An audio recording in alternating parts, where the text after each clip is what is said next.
So ಬನ್ನಿ ಮಾವಿನ ಹಣ್ಣಿನ ಚಟ್ನಿ ಹೇಗೆ ಆಗಿತ್ತು ಅಂತ ನೋಡ್ತಾರೆ. ಅದಕ್ಕಿಂತ ಮೊದಲು ನಾನು ಸ್ವಲ್ಪ ನನ್ನ ಅನ್ನ ಹಾಕ್ಕೊಂಡೆ.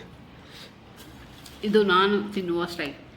ಓಕೆ, ಮತ್ತು ಚಟ್ನಿನ ಈ ಥರ ತೆಗೆದುಕೊಂಡು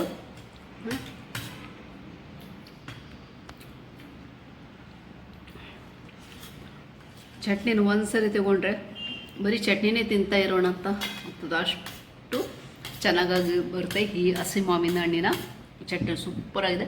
ಮತ್ತು ಇದಕ್ಕೆ ಗಂಜಿ ಅನ್ನ ಬಿಟ್ಟರೆ ಮತ್ತು ಯಾವುದು ಸಹ ಅಷ್ಟು ಕಾಂಬಿನೇಷನ್ ನನಗೆ ಟೇಸ್ಟ್ ಮಾಡೋ ಪ್ರಕಾರ ಈ ದೋಸೆ ಚಪಾತಿ ಅದ್ರ ಜೊತೆ ಎಲ್ಲ ಅಷ್ಟು ಚೆಂದ ಆಗೋದೇ ಇಲ್ಲ.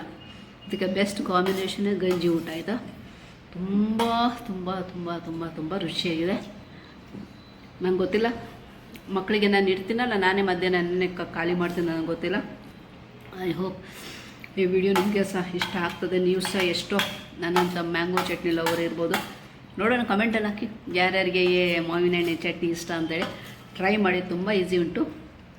ಟ್ರೈ ಮಾಡಿ, ತುಂಬ ಒಳ್ಳೆಯಾಗ್ತದೆ. ಸ್ಪೆಷಲಿ ಇನ್ನು ಮಧ್ಯಾಹ್ನ ಊಟಕ್ಕಂತೂ ಇದು ಹೇಳಿ ಮಾಡಿಸಿದ ಊಟ. ಅಂದರೆ ಆರೋಗ್ಯ ಇರಬೇಕು ಅಂತ ಇದ್ದರೆ ಹೇಳಿ ಮಾಡಿಸಿದ ಆರೋಗ್ಯಕರವಾದ ಊಟ. ಓಕೆ, ಇನ್ನೊಂದು ವಿಡಿಯೋದಲ್ಲಿ ಸಿಗೋಣಂತೆ. ಅಲ್ಲಿ ತನಕ ನಮಸ್ಕಾರ, ಬಾಯ್.